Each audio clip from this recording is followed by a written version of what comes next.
Entonces, para los que patalean con esto, la pregunta sería, bueno, ¿qué es lo que están pretendiendo hacer? Porque nosotros, digamos, somos liberales, nosotros no decidimos a dedo qué sector gana y qué sector pierde. Don't pick the winners, o sea, nosotros no elegimos ganar. Nosotros nos dedicamos a nivelar la cancha, a correr del medio al megaparásito de la economía que es el Estado. Nos dedicamos a desregular. Gracias a la labor enorme del coloso Federico Sturzenegger, quitamos más de 15.000 regulaciones, subimos más de 40 puestos en libertad económica, una mejora que no tiene registro histórico. Por lo tanto, eso es lo que nosotros hacemos. Ahora la pregunta es, si me van a pedir que proteja a alguien, digamos,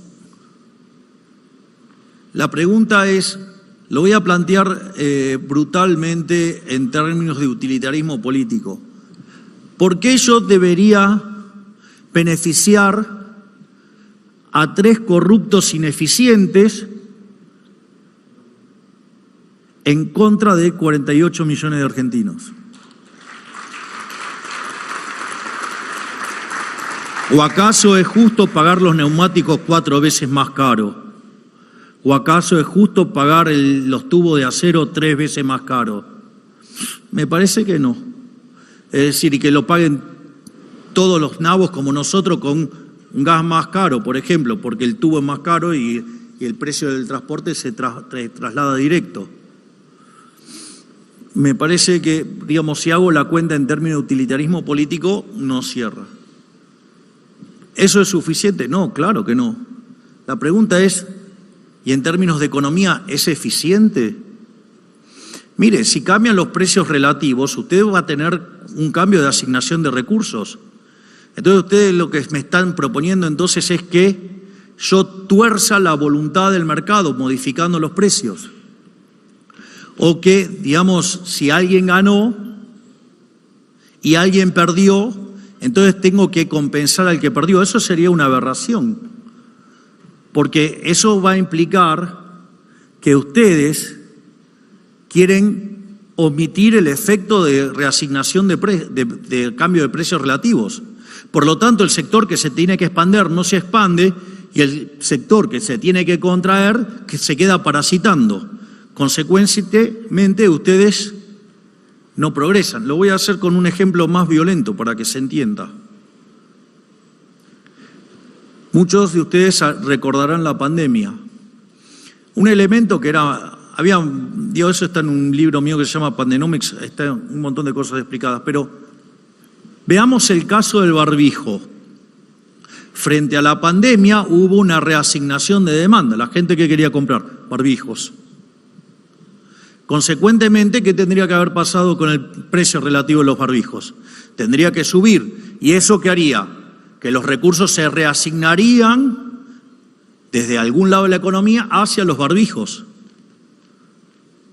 Ahora, si a ustedes se les agarra el ataque, digamos, de planificador central, que puede ser en distintas escalas, pero querer tocar los precios es justamente un rasgo de intervencionismo.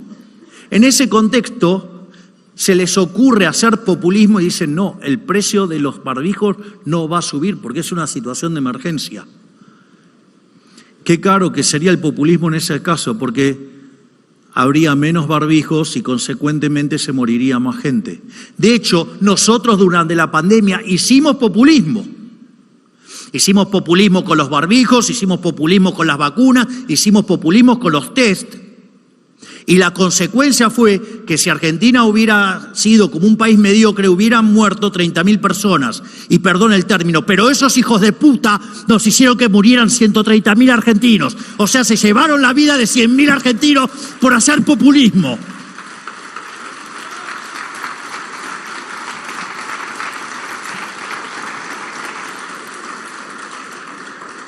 Por lo tanto, de alguna u otra manera se paga. En ese caso se pagó con vidas humanas.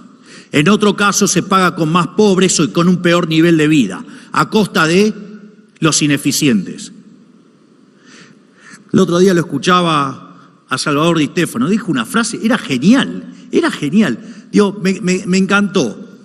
Dice, ¿vieron que ahora todo el mundo come huevos? ¿Se dieron cuenta de eso? Todo el mundo come huevos. Entonces, ¿qué desayunar? Huevos, sí, en distintas formas, o sea, un omelette, huevos revueltos, huevos, no sé, como fuera. Pero come huevos. La pregunta es, che, a los huevos, cuando comen la tostada con el huevo, ¿arriba le ponen mermelada? Digo, ¿a alguien se le ocurrió ponerle mermelada al huevo?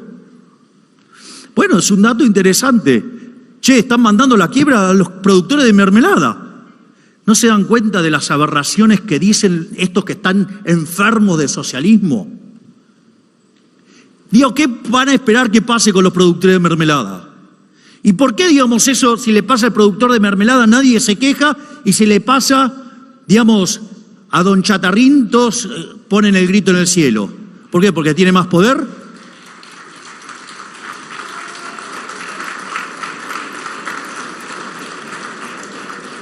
No por nada, Murray, Newton, Rothbard, el tercer tomo del Hombre y la Economía y el Estado, se llama Poder y Mercado.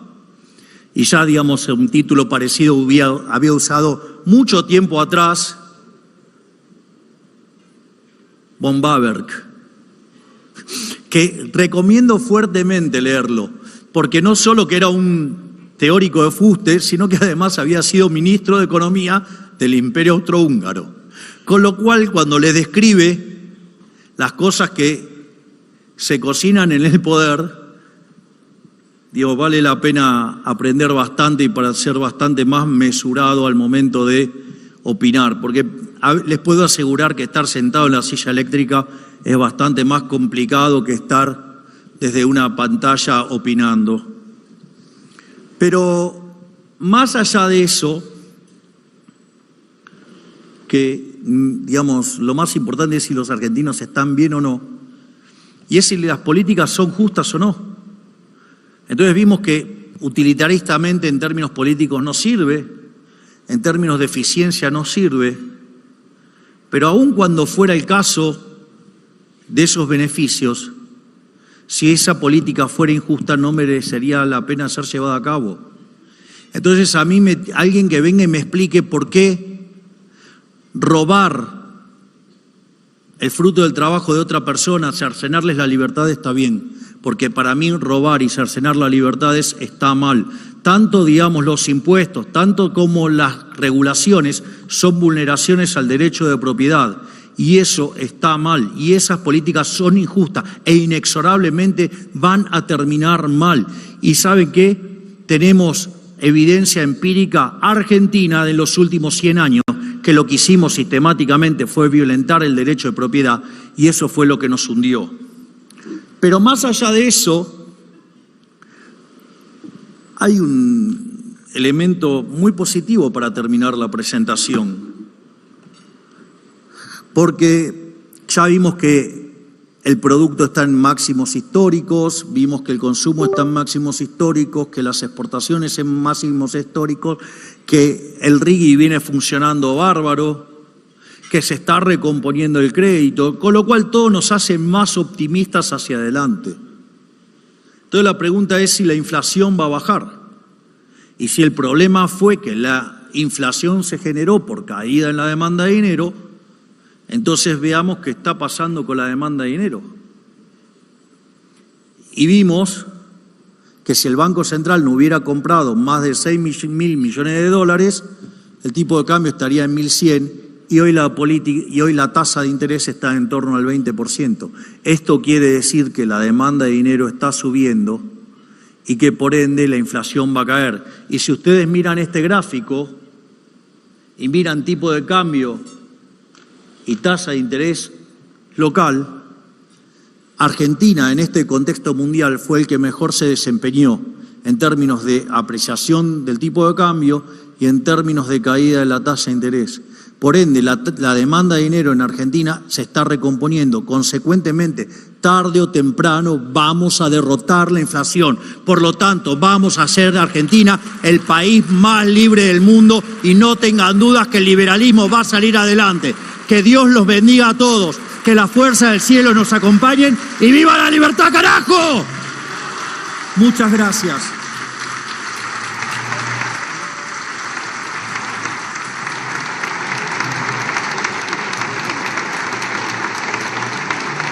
Señoras y señores, se retira el señor presidente de la Nación. A todos muchas gracias y buenas noches.